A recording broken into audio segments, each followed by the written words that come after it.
long time, man. Yeah. How's it going? I hope everything's been going well since I was on here last. There's this thing going on in Europe. I think the country's called Ukraine, and things aren't looking so good. They're not looking so good there. So I thought I'd bring back, someone that knows a lot about history and a lot about foreign policy, and I figured we could kind of get into it. And I mean, I'm going to ask you a super broad question, but what are your thoughts on this situation that's going on right now? Yeah. I mean, and I don't know if everybody in the audience knows I was in the military. I was actually military intelligence for a while, especially when sort of this first started off with Russia going into Crimea. And there's really a lot of moving parts to this, right? Mm-hmm. Obviously the elephant in the room is that Russia is invading Ukraine, right? Yes. And to be very, very clear, that is a terrible, terrible thing that is fundamentally inexcusable and is happening at the direction of Vladimir Putin, who I think we all understand to be a generally bad guy. 100%. But the truth is, it's a little bit more complicated than just Putin being a bad guy. Because yes, Putin is a bad guy, but, and here's the big issue, is the United States has basically been spending the past 30 years goading Russia through expanding NATO. And that really, I think, is one of the things that is sort of missed in all this. And a lot of the people who mention the history of NATO antagonizing Russia are being attacked as Putin supporters, right? To be clear, I don't support Putin, right? I do not support Putin even a little bit. I don't support this invasion a little bit. It's obviously indefensible.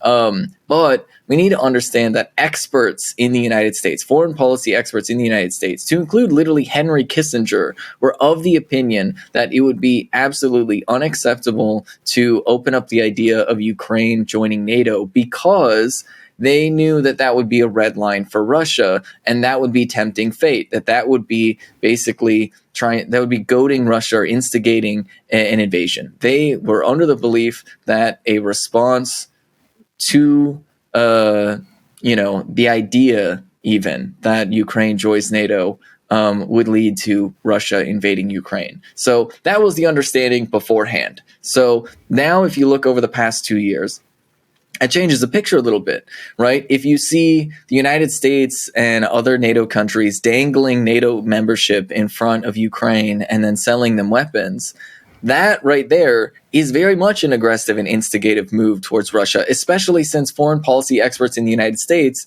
basically predicted that this is what would happen. And that is where I think people sort of misunderstand things. They like to think of good guys versus bad guys, but NATO was gambling. Let's be clear. NATO was gambling with the lives of the people of Ukraine. By sort of dangling NATO membership in front of them, selling them weapons and things like that, and trying to win over Ukraine to the NATO side, despite the advice of basically every foreign policy expert. They kept goading this. They kept goading this. And now that Russia has invaded, they're trying to paint themselves as, clearly only NATO can save Ukraine. When one of the things that Putin is demanding is that NATO cool down and NATO not let Ukraine join, which is just really interesting because when have you ever seen Henry Kissinger and Vladimir Putin agreeing on something, right? That Ukraine shouldn't be part of NATO, right? Yes. Yes. Yeah. I mean, the way I look at it is, and a little bit before we went live, we're kind of discussing this. During the reunification of Germany, that was part of the deal, was that NATO would not expand further. And we've since let 3 different countries into it. So we promised that we wouldn't do that, and we did. And so when you look at it, the Soviet Union breaks down, you have a young Vladimir Putin that's watching us break our word.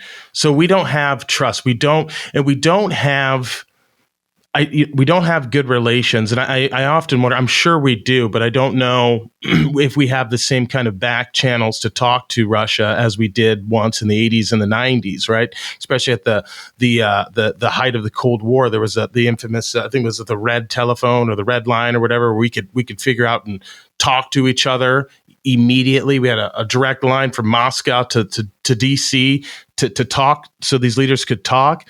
I worry now.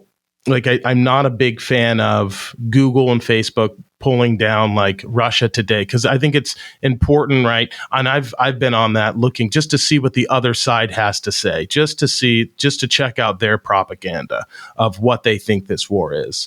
I'm not a big fan of that type of censorship, especially, and that, to my knowledge, they were taking those sites down in Europe, and I'm not a fan of that. So I don't necessarily like. Obviously, I don't like what's going on. I don't like that there is bloodshed and needless violence. But I really just feel like we need to be communicating more, because there's so much at stake right now. If you would have asked me 15 days ago whether this was possible or not, I would have probably said, he's bluffing. I don't think he's actually going to do this. But he did. And now all of a sudden, it's like we're back in the 80s. In the 90s, or the height of the Cold War, right? Like, and I'm not happy about it. I don't like the idea of getting involved in this. It's going to be, if we, God forbid, we do, but it's going to be peer-to-peer contact or conflict, right? Which we haven't seen really in 80 years, and that's essentially what's happening right now. When I say peer-to-peer, it means that both armies have essentially the same capabilities. We haven't been involved in a conflict like that in quite some time, and that's not good for anybody. So I just hope that our leaders, I mean, I would assume that they are taking this with the utmost seriousness, because it's a pretty grave situation to see the West and Russia's relationships deteriorate in such a spectacular fashion over such a short amount of time. I'm pretty shocked, Ben. Yeah, I mean, like, I don't know. I wish that I had more faith that they were coming into this negotiation in good faith and having a real conversation. But I think what we are really seeing right now is this memification of war. I mean, you literally have people posting Avengers memes about everything that's going on in Ukraine right now. And I think that Western leaders are too interested in running some sort of moral victory lap to say, hey, look, we're not the evil invaders this time. We're not the bad guys this time. This isn't Iraq or Afghanistan or Libya or Yemen or Palestine. No, this time we are the good guys. And isn't this and they're taking this as an opportunity to do moral grandstanding. Yeah, and they should be negotiating, right? We should come from a position of humility and from an understanding of we might have to make compromises, but instead of doing that, they're just doing these sort of grandiose displays of moral grandstanding, and it's not conducive to a political negotiation. And I'm not talking about whatever. People on Twitter are going to tweet whatever they tweet, and they're going to try to memify everything that's going on right now. But we shouldn't have world leaders doing this moral grandstanding when they're supposed to be negotiating with each other, right? Because let's be clear, right? There was another country in Europe that was invaded in 1999, and in 1999, it was NATO that was bombing Belgrade, and NATO bombed hospitals and embassies and stuff. So this really isn't the time to be moral grandstanding, because NATO is not going to win in a moral argument. But if we look at the material reality, which is the fact that right now Russian troops are in Ukraine, and if we want to get those troops out of Ukraine, that means the West, that means NATO has to be willing to make sacrifices. And that's really it. And the fact that NATO is unwilling to make sacrifices in order to protect the civilians of Ukraine is, I think, just incredibly selfish. And for all of these people who are trying to pretend that, oh, no, the only way to keep Ukraine safe is for them to have NATO membership. I mean, think about it. Yeah. Do you think that do you think that nuclear arsenals becoming part of like a sort of military alliance with a country I mean, think about it for a second, right? They're talking about escalating it to like nuclear war. They're talking about escalating it to nuclear powers engaging with each other. And so, like, at this point in time, right, Putin is using the people of Ukraine cynically as a bargaining chip.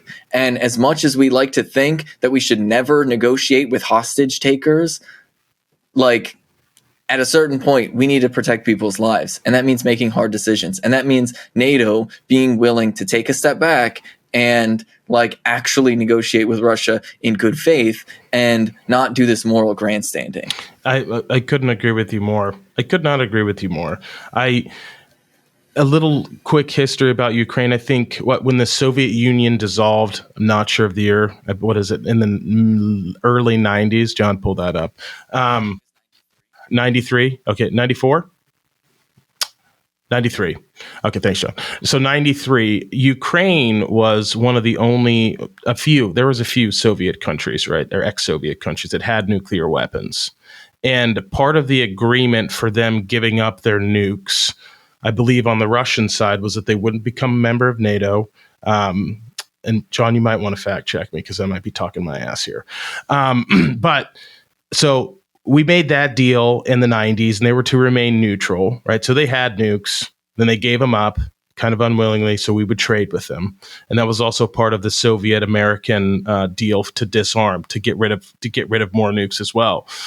And when it comes to, Russian expansion, there's I've been doing a lot of research on this. I understand that they have, go ahead, John. So former Soviet republics that have nuclear weapons. Belarus has 81 warheads.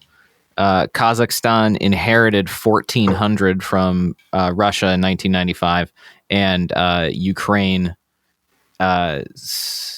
said they had as many as 3,000, but that number was from 1994, so I'm not sure where they are now. Well, they got rid of them. Yeah, of that, I'm sure. But when it comes to anyways, when it comes to like Soviet expansion, I know that they've annexed a little like Soviet enclave right in Georgia. I know that Belarus is essentially a puppet state, and this is, I'm kind of ignorant in this area as well because geopolitics are pretty much my jam. It's what I kind of pay attention to, and I've been very focused on the South China Sea.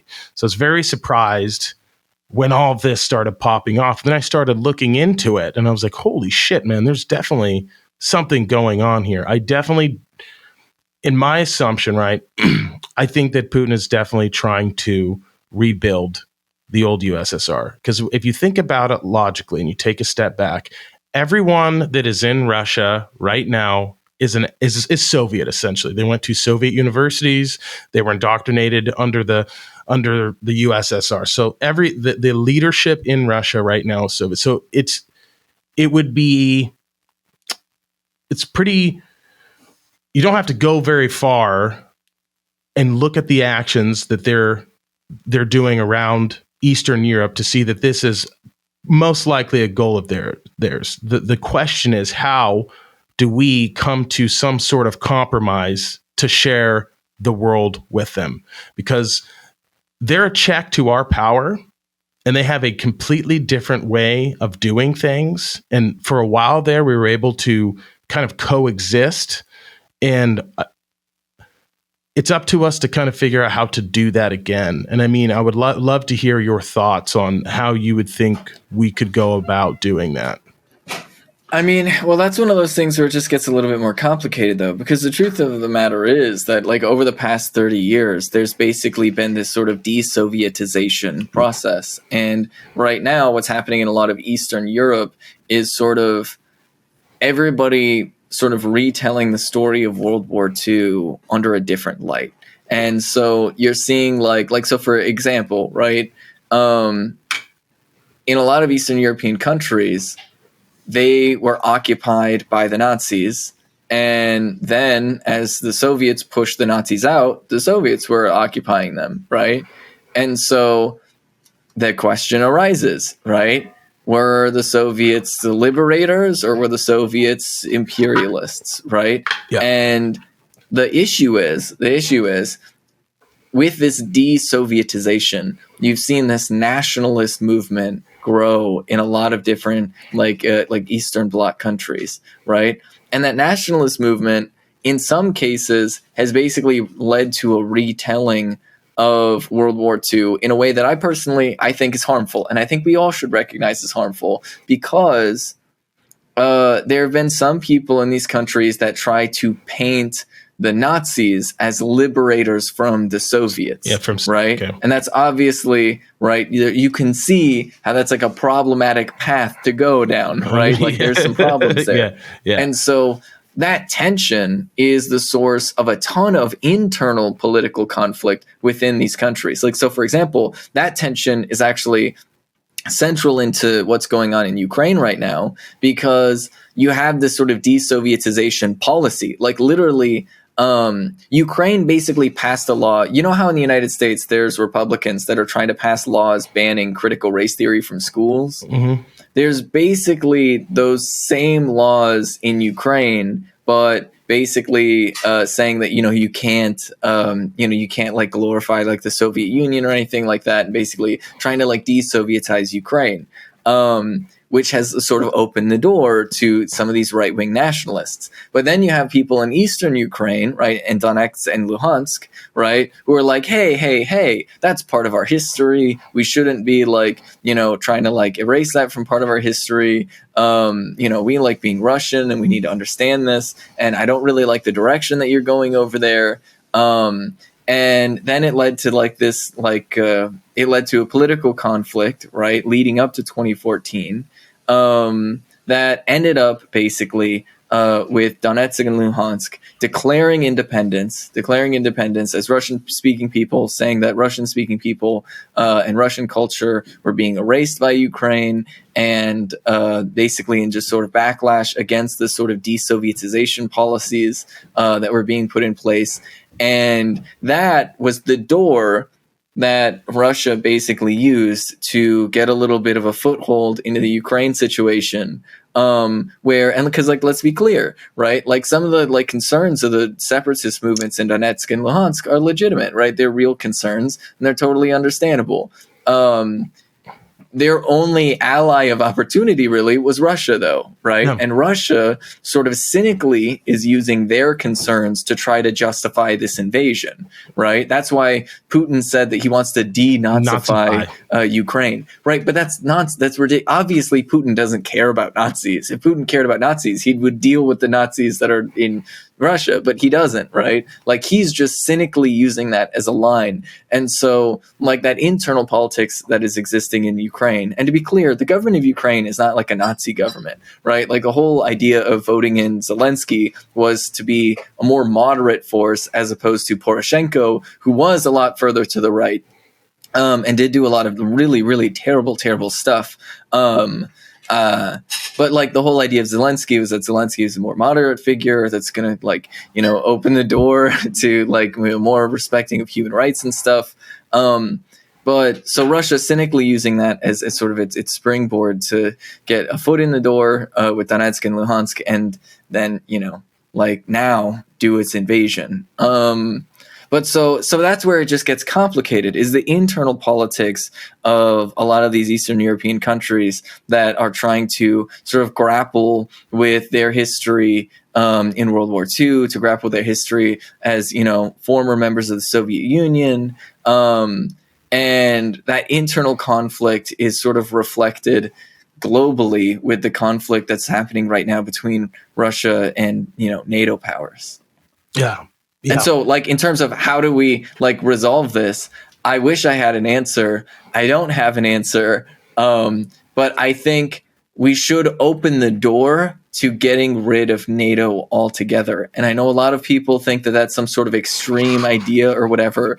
But if NATO originally existed to counterbalance the Warsaw Pact, and then later existed to counterbalance the Soviet Union, Well, the Soviet Union doesn't exist anymore. So why, and the Warsaw Pact doesn't exist anymore. So why are we holding on to NATO, right? And ultimately, I personally think that the answer is that there's a lot of former colonial powers in NATO that really like having a military alliance with each other so that they can do interventions in places like Libya and Afghanistan and Iraq. And when you say it that way, from the Russian perspective, they've always seen NATO as a very anti-Russian establishment. They feel threatened by that because they have asked for, they've asked for entrance a few times. I believe once was, I'm going to butcher this, I feel like it was in the 60s, probably I'm going to get the date wrong there. And it may have been in the 50s, late 50s, early 60s. And Churchill was in favor of admitting them. The reason that they went for this, it would have kept Germany demilitarized. So that was one of their main concerns. And it would have also eliminated the threat of NATO because it would have been in the club. So it was a win-win for them. And plus it would have gotten the West to be like, all right, it's not necessarily anti-Russian. So we denied admittance, and then they're like, aha, I told you, it's totally anti-Soviet, right? So, I mean, if we would have, and I know Putin asked to join under the Clinton administration and was given not a very nice answer. And so I see your point. I wasn't expecting you to say get rid of NATO altogether. It's a very interesting idea. I believe Trump pulled us out of NATO. Am I right about that? Am I wrong? No, I don't think Trump pulled us out of NATO, but Trump. Oh shoot! I forgot exactly what the situation was that got everybody mad about Trump regarding NATO. John's goggling it right now, but sorry, I think he tried to pull us out of it. But I think that's a very interesting idea, right? If we really care about non-intervention, because I have my issues about it, right? Like I think that primarily that this is part of the reason this is a big deal is we want to sell our fucking guns. We want to sell our guns. I think the Biden today just released, 30 million barrels of oil from our reserves because of energy scarcity. I believe that in the State of the Union, I think that all the efforts for global warming are going to be kind of killed temporarily because in the short term, we are going to need energy. We're going to start drilling the Gulf again. Keystone Pipeline's probably going to go through. I believe that all these things will happen because they view it as an existential threat and we need to be prepared. Those are kind of my thoughts, and I'm getting a little conspiratorial here. Go ahead, John. Okay, so Trump never pulled us out of NATO.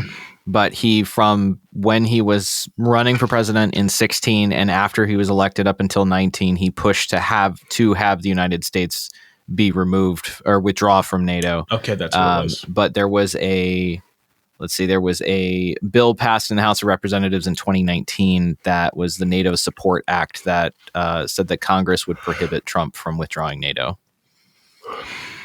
Damn.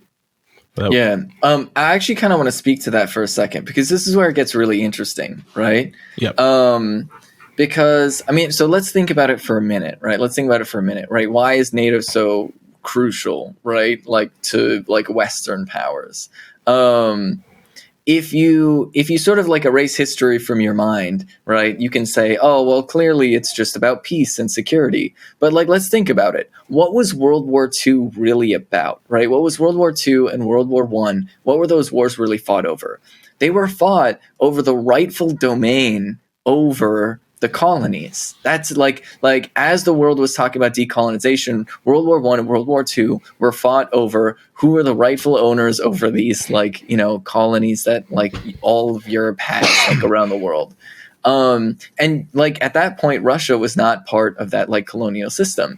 And that colonial system really depends on this sort of just white supremacist viewpoint in respect to the rest of the world. And the reason why Trump was oh yeah, let's get rid of NATO, we don't need to be in NATO anymore, is because Trump sees Putin as a fellow capitalist, because Putin is a capitalist, right? But Trump doesn't understand the role that cultural hegemony plays in justifying our system of imperialism around the world, right? This sort of cultural hegemony of, oh no, these rich white European countries, we just know better. And so we should be the ones telling other countries how to run their systems. And if they elect somebody that is bad for their country, we just have to go in, you know? Regime change, son. Yeah. And so, like, Trump doesn't understand the role that cultural hegemony plays in like this sort of global system of capitalism. And if we let Russia into NATO, that would shift the sort of like international culture, because Russia has a lot of different cultural ties that would prevent NATO from invading a lot of the countries that the United States wants to invade, right? And so that's one of those things that if you don't understand the colonial history of the United States and the Western world, then you're going to get a misunderstanding of what NATO is really about. And so that's why they keep Russia out, is because they don't want the cultural influence of Russia inside of an alliance that is meant basically to defend like the colonial empire. Because even though a lot of countries don't technically have colonies in the way that they used to, we do have the IMF and the World Trade Organization that force structural adjustment programs all over the world, and NATO plays a critical role in enforcing the rules that the IMF sets. 100%. And the IMF, I've discussed this a few times. There was a South American country that was getting loans. John, pull that up. And they basically said, fuck you. Like we'll never get out of debt if we accept this loan. And they have a propensity to do that to developed nations. They just loan them money and keep them riddled with debt so they can never really develop. So I have my issues with the IMF. You see that a lot. You see another country that is kind of very imperialist right now would be China. They do kind of the same system. They're heavily involved in African countries, and the way they do it is fascinating. So they build infrastructure, roads, ports, and they extract the resources and then truck it out on the roads they built, put it on a container, ship it back to China, manufacture it, and sell it to the rest of the world. It's a bad system. It's evil, but it's pretty brilliant, right? Go ahead, John. So it was Ecuador Thank you. that rejected them, which I believe is it Ecuador that started taking Bitcoin as their official one of their currencies. I actually think, or was that El Salvador? It was El Salvador. It was El Salvador. Okay. I believe it was El. Yeah, Google that. But that's kind of how I view the world. I think that the Russian way of doing things is kind of, if there's a destabilization or some sort of pretty much the same playbook that we have. They did it in Georgia. They'll recognize kind of a rogue government and immediately recognize it, which is what they did in Luhansk and how do you pronounce it? Donetsk. Thank you. But what are your thoughts of? I'm a big proponent of history repeating itself. And in '62, when we were at the height of the Cuban Missile Crisis, right, we had China invade India. And so I've been kind of paranoid about them making a move on Taiwan. How likely do you think something like that is? I would say that's incredibly unlikely. And because here's the situation, right? All China needs to do, China is positioning itself as the opposite of the United States right now. China is positioning itself from a position of radical neutrality. Right? Radical neutrality, where the United States, if they don't like the way your economy is running, they will bomb you. Right? China, on the other hand, will basically say, all right, here's the deal. We'll negotiate a deal. And then that's it. Right? Like, that's basically it. Like, they'll go to the leaders of a country and they won't care. Right? They'll work with socialist countries like Vietnam and Cuba. And they will work with extreme right wing countries like Duterte's, with Duterte's government. Right? Yep. And so they will work with anybody and everybody. And the whole pitch of that is China will make agreements with your country and won't invade to tell you how to run your economy, right? Like that is literally like the whole pitch to the world. And most other countries in the world really like that,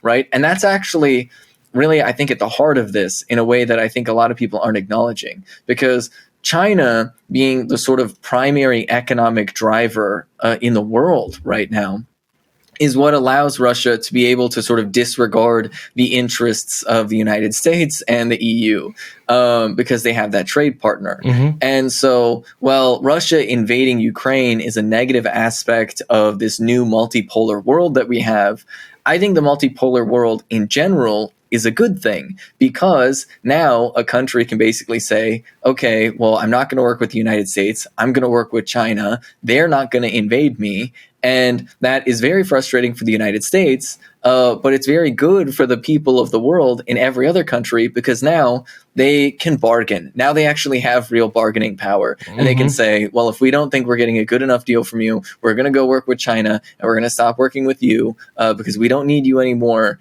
So you can't tell us how to run our economy. And that's why you see sort of a new pink tide happening in South America, where, you have, this political movement away from neoliberalism and towards, in some instances, more overtly socialist, but other instances more like sort of social democratic, where they're like, no, the United States told us that we couldn't have a welfare state, so we started working with China, and now we actually can have a little bit of a welfare state and bring back our public education, bring back our like social security and healthcare and stuff like that. And so it's created this opportunity, but it can lead to tensions if the United States refuses to accept that we live in a multipolar world. And that kind of is what is happening right now in Ukraine. The United States was basically coming in from a position of, no, we get to bully you to tell you how to run your system over there. And Russia is lashing out. And the reason why they have the economic ability to lash out is because of the trade partnership with China. If the United States refuses to accept this, it will lead to conflict. If the United States learns from this, it means that we could learn to maybe go to China and have a little bit of a negotiation and basically say, well, maybe we back off the South China Sea. Maybe we, maybe we leave you a little bit alone, over there, China, and you tell Russia to back things down, right? Like, we could go through those channels if we wanted to, but we have to learn that is the world that we live in. I really like talking to you, because you look at the world vastly different than I do. I'm a military history guy, and I'm gonna be honest. Whether we want to or not, we do live in a multipolar world, and there are voices that need to be heard, and they need to be considered, and countries do things different than we do, and we have to accept that.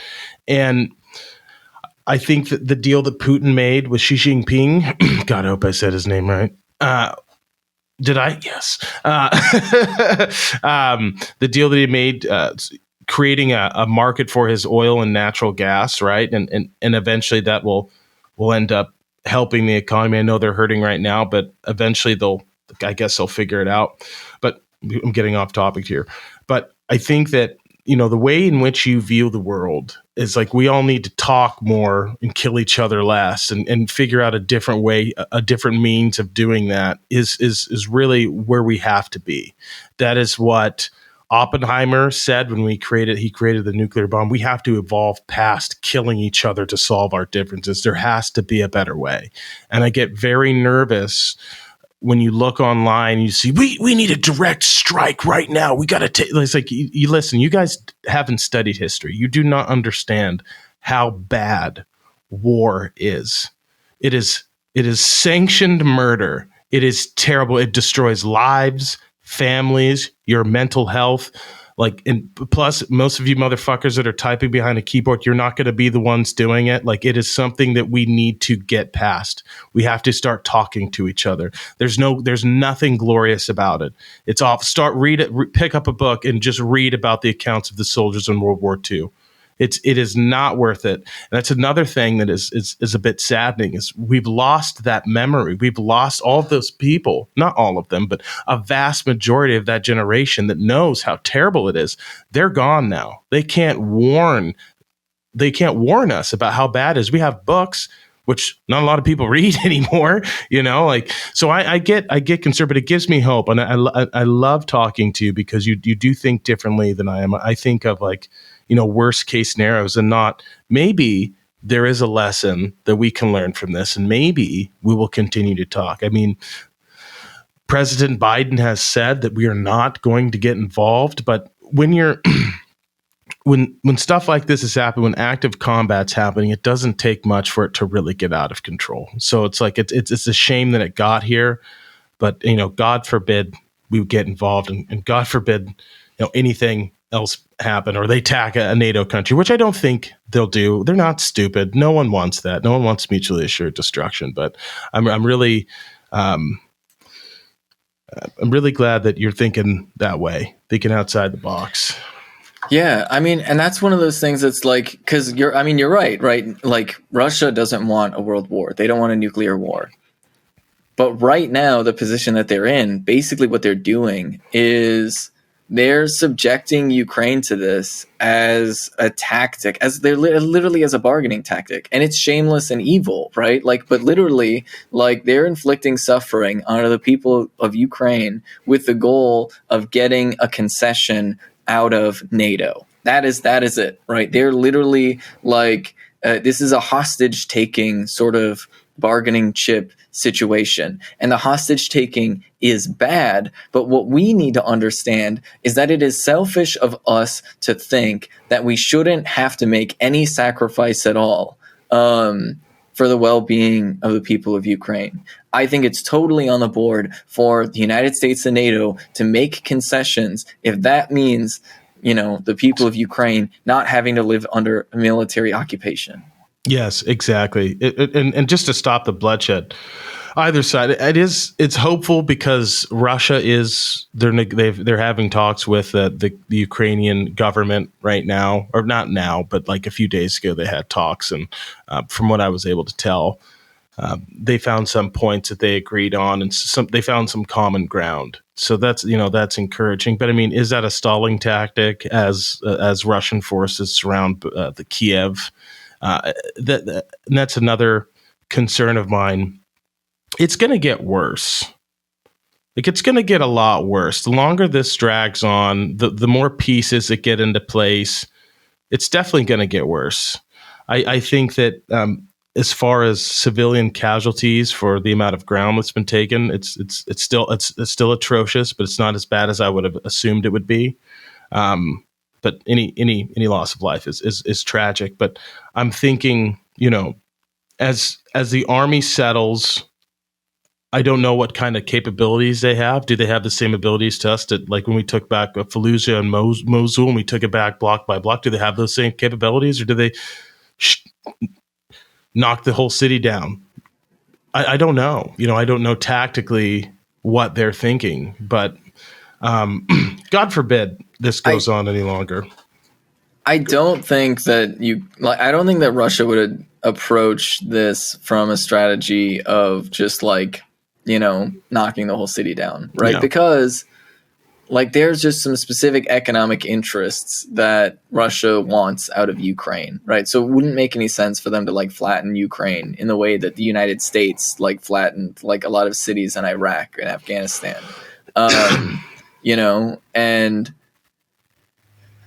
But really, I mean, it's just really, really tough. And it's hard to see where this goes, because I've seen a lot of people who are basically saying, oh, even if Russia pulls out, we should keep the sanctions in place. But you need to realize, right, that we need to make peace the most profitable option for Putin, right? Yes. That's the reality. We need to make peace the most profitable option.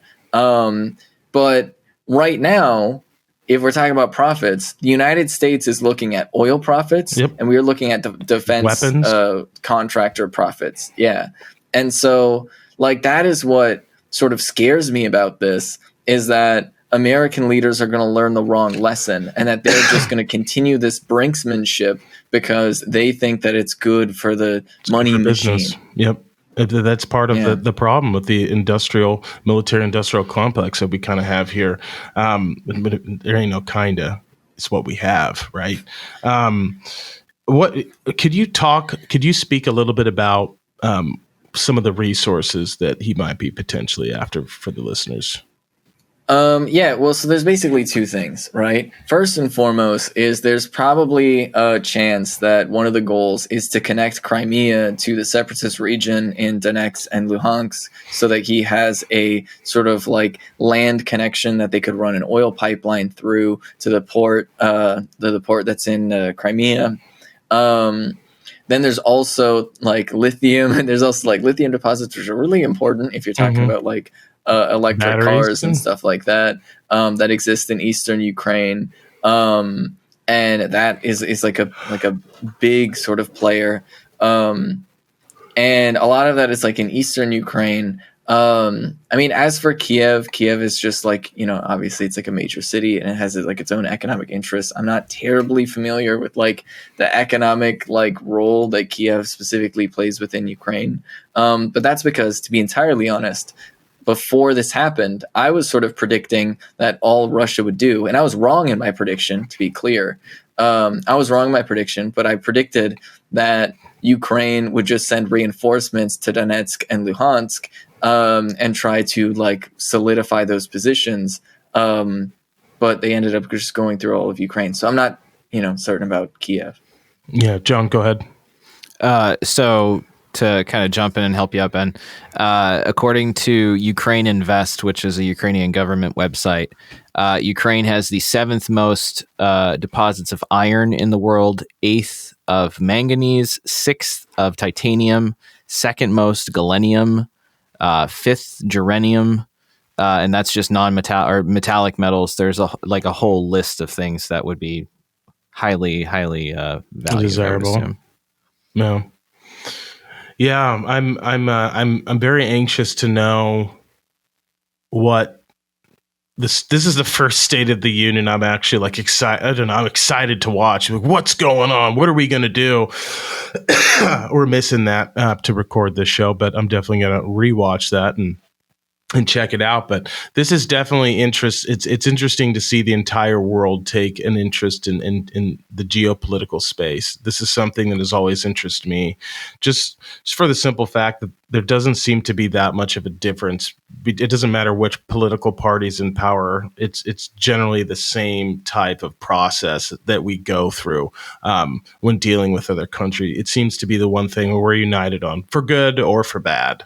And that's why it's always fascinating to pay attention to it. And that's why you get a lot less bullshit, I feel like, looking at geopolitics. I guess you do in a different way as opposed to domestic. And it's good to, I guess it's good to be it's good to get other people interested in these things because they're so important.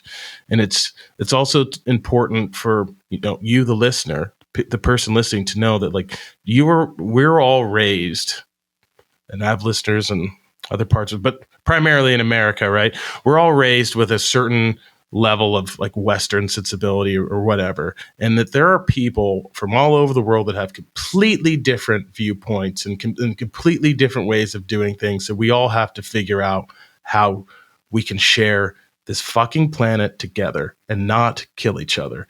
I appreciate you coming on the show. I appreciate you educating us, and I really appreciate your position. And I find it to be very well researched.